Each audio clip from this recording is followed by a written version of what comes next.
بسم الله الرحمن الرحيم. الحمد لله رب العالمين،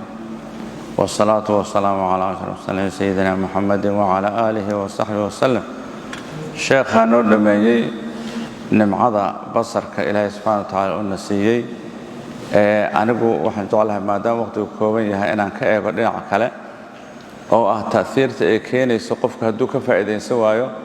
nimcada weyn ee Ilaahay subhanahu wa ta'ala uu siiyay oo si iijaabiya oo positive uga faa'iideysan waayo. waa la socotaana maalmahan dambe ee dhalinyarada siiba social media aad bay ugu xidhan yihiin isticmaalka kombiyuutarada oo maalintii ku shaqeeyaan habeenkiina mobile ku xiran yihiin oo waqti dambe ku gaaraan. marka indhaheenu waxay u baahan yihiin nasasho ka nastaan.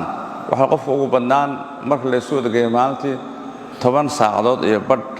hadduu isticmaalo shaashadaha wixii ka badan dhibaato soo gaadhaysa indhihiisa. marka gelin horena hadduu ku shaqeynayo gelinka dambe habeenkuna uu ku daro halka culays baa imanaya. waa kooda dheregsantiina waxa weeyaan waxa ugu badan dhalinyaradu ay u tagaan custalada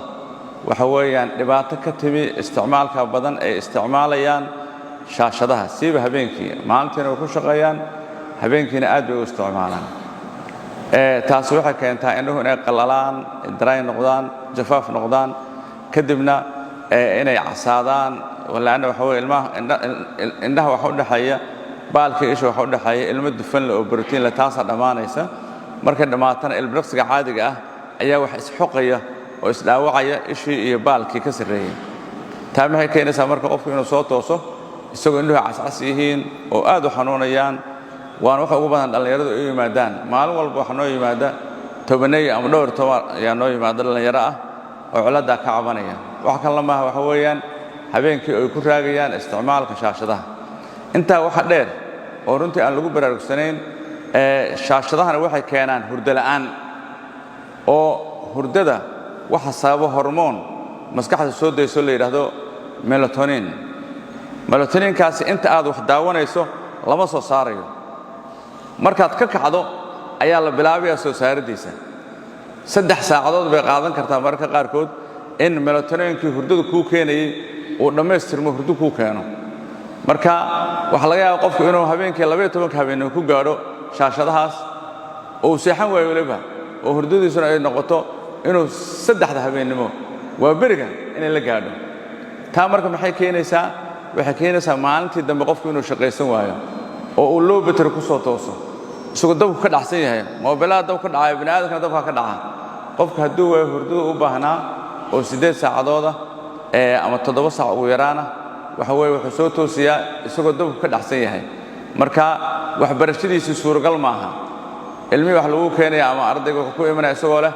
marka sabuurada eego wixii ku qoraabo waan waaya argiisa la cabaraya caafimaadkiisa wax walba caadi laakiin waxa weeye waa loo batriyo waxba maartay qofkii maartay isagoo caafimaad qabaan wax u arkeen. taa marka waxa ka sii weyn oo ka daran taasiirta ee hurdo la'aanta ku keenayso jirkeena siiba maskaxdeena ku keenayso. waxa la ogaaday cilmi baaris badan la sameeyay hurdadu haddii ay yaraato oo habeenkii maartay qofka aad ugu yaraato hurdada waxa dhacaysa qofka maskaxdiisa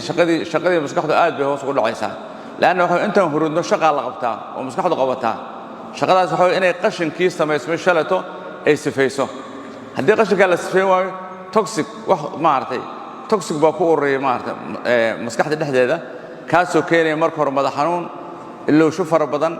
garashada qofka hoos u dhacda fahamkiisa hoos u dhaca xifdigiisa hoos u dhaca. marka ardaygeena waxbarashada waa ku adkaanaysa. qofkii weynaa qudhiisa waxa weeyaan qaabkii shaqadiisa ma noqonayso shaqo wax soo saar leh waa qof dhinaca ka hurda dhinaca ka soo jeeda. taa waxa ka sii daran oo la ogaaday inay taasiir ku reebto mustaqbalka haddii hurdo la'aantaas ay badato waxay soo dedejisaa xanuunka la yiraahdo asaasaqa Alzheimer la yiraahdo ee ku dhaca maartay maskaxda ee qofku markuu weynaado asaasaqa ku keena ka ayay maartay sabab kartaa mustaqbalka dambe oo dadka inta badan hurdadooda aad u yar tahay markay gaaraan 70 ama maartay eerida ay gaaraan waxa ku dhaca xanuunka asaasaqa ah. waxa ka daran iyana oo dhibaato weyn ay ku keenta hurdo la'aantaasi qaabka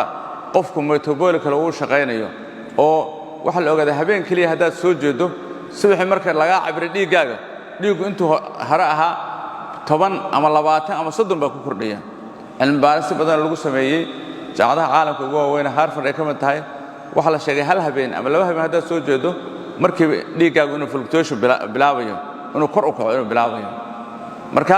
maxay keentaa hurdo la'aantu dhiig kar bay keentaa sonkor bay keentaa sonkortu qoreeda khalkhal baa ku dhacaya sonkor bay keentaa cholesterol kor bay u qaadaa wadna xanuun bay keeni kartaa madax xanuun fara badan baa maartay hurdo la'aantaas keentaa waxay keentaa qofka maartay dadka qaar waxa jira xanuunadan dhimarku wax yar taasiir yar ku leeyihiin marka hurdo la'aan ku darsadana waali bay ku keentaaba waali ay ku keentaa waxa kale oo keentaa la ogaaday mootul qoflahana ugu badan waxa keena hurdo la'aanta marka maadaama intaas oo dhibaato ah ay keenayaan qofkii mobilka habeen ku daahay oo kadibna seexan waayay waxa muhiim ah qofku inuu ka faa'iideeyo maartay nimcada Ilaahay siiyay oo uu khayrka kaga faa'iideysto oo caafimaadkiisa ku daryeelo laakiin nimcada Ilaahay ku siiyay haday noqoto mid adiga ku tooganaysa oo kugu soo noqonaysa dhibaatadeedii dhibkeeda leedahay nimcadan hadii laga faa'iideysto waayo qofka naqmay ku noqotaayo isaga bay dhibaataysaa marka jazaakumullahu khayr waqti badan runtii dadku iska degdegsan yihiin laakiin arinta aan kaga tagay dhalinyarada waxa weeyaan habeenkii isticmaalka shaashadaha aad loo yareeyo qofka haduu isticmaalayo gelin hore ha isticmaalo ama gelin dambe ha isticmaalo laakiinse isticmaalka faraha badan ee la isticmaalayo shaashadaha aad loo yareeyo waliba waxa ka daran marka qofku uu xumaan ku eeganayo